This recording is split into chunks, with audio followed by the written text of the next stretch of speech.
ಸಣ್ಣ ಕಥೆಗಳ ಜನಕ ಎಂದೇ ಹೆಸರಾದ ಮಾಸ್ತಿ ವೆಂಕಟೇಶ್ ಅಯ್ಯಂಗಾರ್ ಅವರು ಕನ್ನಡಕ್ಕೆ 4ನೇ ಜ್ಞಾನಪೀಠ ಪ್ರಶಸ್ತಿ ತಂದುಕೊಟ್ಟ ಮಹಾಕವಿ. ಮೊದಲು ಕಾವ್ಯಗಳನ್ನ ಇಂಗ್ಲಿಷ್ನಲ್ಲಿ ಬರೆಯಬೇಕೆನ್ನೋದು ಅವರ ಬಯಕೆಯಾಗಿತ್ತು. ಆದ್ರೆ ಆ ಒಂದು ಘಟನೆ ಅವರನ್ನ ಕನ್ನಡದಲ್ಲಿ ಬರೆಯುವಂತೆ ಪ್ರೇರೇಪಿಸಿದ್ದು ಬಹಳ ಆಶ್ಚರ್ಯ. ಹಾಗಿದ್ರೆ ಬನ್ನಿ ಆ ಘಟನೆಯ ಜೊತೆಗೆ ಮಾಸ್ತಿಯವರ ಜೀವನ ಪರಿಚಯವನ್ನ ಮಾಡಿಕೊಳ್ಳೋಣ.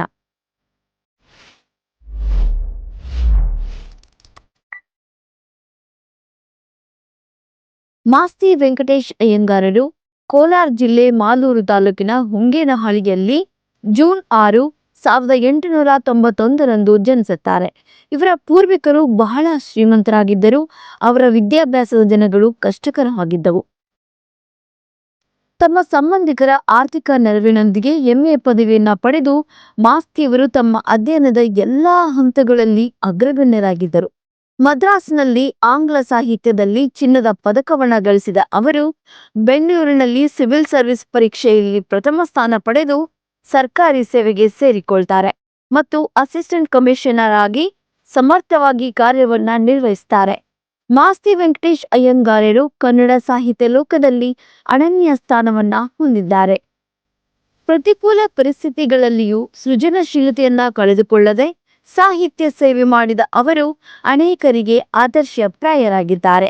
ರಂಗನ ಮದುವೆಯಿಂದ ಹಿಡಿದು ಅವರ ಕೊನೆಯ ಕೃತಿ ಮಾತುಗಾರ ರಾಮಣ್ಣನವರೆಗೂ ಒಟ್ಟು 123 ಕೃತಿಗಳನ್ನು ರಚಿಸಿ ಕನ್ನಡ ಸಾಹಿತ್ಯಕ್ಕೆ ಅಪಾರ ಕೊಡುಗೆಯನ್ನು ನೀಡಿದ್ದಾರೆ.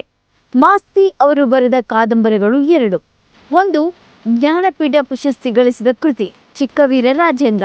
ಇದು ಕೊಡಗಿನ ಕಡೆಯ ರಾಜ ಚಿಕ್ಕವೀರ ರಾಜೇಂದ್ರನ ಕುರಿತದ್ದಾಗಿದೆ. ಇನ್ನೊಂದು ಚನ್ನಬಸವ ನಾಯಕ. ಇವರ ಸಾಹಿತ್ಯ ಸೇವೆಗೆ ಪ್ರಶಸ್ತಿಗಳು ಗೌರವಗಳು ಅರಸಿ ಬಂದವು. ಮಾಸ್ತಿ ಅವರಿಗೆ ಜ್ಞಾನಪೀಠ ಪ್ರಶಸ್ತಿ ಸೇರಿದಂತೆ ಮೈಸೂರು ವಿಶ್ವವಿದ್ಯಾಲಯದ ಡಿಲಿಟ್, ಕರ್ನಾಟಕ ವಿಶ್ವವಿದ್ಯಾಲಯದ ಡಿಲಿಟ್, ಕೇಂದ್ರ ಸಾಹಿತ್ಯ ಅಕಾಡೆಮಿ ಪ್ರಶಸ್ತಿ, ಕನ್ನಡ ಸಾಹಿತ್ಯ ಪರಿಷತ್ತಿನ ಅಧ್ಯಕ್ಷ ಪದವಿ, ದಕ್ಷಿಣ ಭಾರತ ಸಾಹಿತ್ಯಗಳ ಸಮ್ಮೇಳನ ಅಧ್ಯಕ್ಷ ಪದವಿ ಅಷ್ಟೇ ಅಲ್ಲದೆ ಮಾಸ್ತಿ ಅವರಿಗೆ ಸಂದ ಗೌರವ ಪ್ರಶಸ್ತಿಗಳು ಅಪಾರ. ಮಾಸ್ತಿ ಕನ್ನಡದ ಆಸ್ತಿ ಎಂಬ ಹೇಳಿಕೆ ಒಂದು ನಾಣ್ಣುಡಿಯಾಗಿದೆ. ಎಲ್ಲ ಸಾಹಿತಿಗಳಿಗೂ ಮಾಸ್ತಿಯವರು ಅಣ್ಣ ಮಾಸ್ತಿಯಾಗಿದ್ರು. ವರಕವಿ ದ.ರಾ ಬೇಂದ್ರೆ ಮಾಸ್ತಿಯವರನ್ನ ಹಿರಿಯಣ್ಣ ಎಂದು ಗೌರವ ನೀಡ್ತಾ ಇದ್ರು. ಕನ್ನಡ ಸಾಹಿತ್ಯ ಪರಿಷತ್ತಿನ ಅಧ್ಯಕ್ಷರಾಗಿ ಮಾಸ್ತಿ ಸೇವೆ ಸಲ್ಲಿಸಿದ್ರು. 1929ರಲ್ಲಿ ಬೆಳಗಾವಿಯಲ್ಲಿ ನಡೆದ ಕನ್ನಡ ಸಾಹಿತ್ಯ ಸಮ್ಮೇಳನದ ಅಧ್ಯಕ್ಷರಾಗಿದ್ರು. ಕರ್ನಾಟಕ ವಿಶ್ವವಿದ್ಯಾಲಯ ಅವರಿಗೆ ಗೌರವ ಡಾಕ್ಟರೇಟ್ ಪದವಿ ನೀಡಿ ಗೌರವಿಸಿತು. ಮೈಸೂರು ಮಹಾರಾಜರು ರಾಜ ಸೇವಾ ಪ್ರಸಕ್ತ ಎಂದು ಗೌರವಿಸಿದ್ದರು.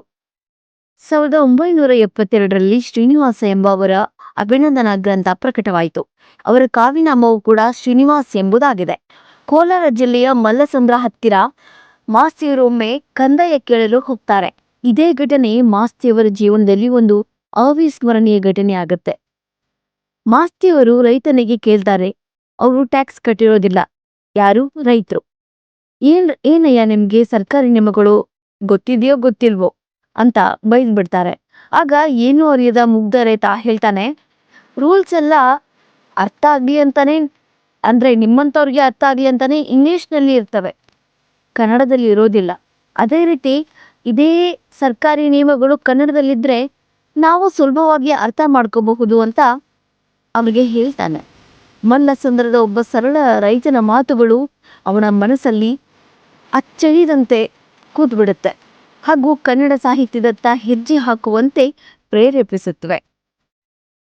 ಕನ್ನಡ ಸಾಹಿತ್ಯದ ದಿಗ್ಗಜ ಮಾಸ್ತಿ ವೆಂಕಟೇಶ್ ಅಯ್ಯಂಗಾರ್ ಅವರು ತಮ್ಮ 95ನೇ ವಯಸ್ಸಿನಲ್ಲಿ ಅಂದರೆ 1986ರಲ್ಲಿ ನಿಧನರಾಗ್ತಾರೆ. ಅವರ ಅಮೂಲ್ಯ ಕೊಡುಗೆಯನ್ನು ಗೌರವಿಸುವ ಸಲುವಾಗಿ ಕರ್ನಾಟಕ ಸರ್ಕಾರವು 1993ರಿಂದ ಪ್ರತಿ ವರ್ಷ ಪ್ರಸಿದ್ಧ ಬರಹಗಾರರಿಗೆ ಮಾಸ್ತಿ ವೆಂಕಟೇಶ್ ಅಯ್ಯಂಗಾರ್ ಪ್ರಶಸ್ತಿಯನ್ನ ನೀಡುತ್ತದೆ. ಅವರ ಜನ್ಮಸ್ಥಳವಾದ ಮಾಲೂರು ತಾಲೂಕಿನ ಮಾಸ್ತಿ ಗ್ರಾಮದಲ್ಲಿರುವ ಅವರ ಮನೆಯನ್ನ ಗ್ರಂಥಾಲಯವಾಗಿ ಪರಿವರ್ತಿಸಲಾಗಿದೆ.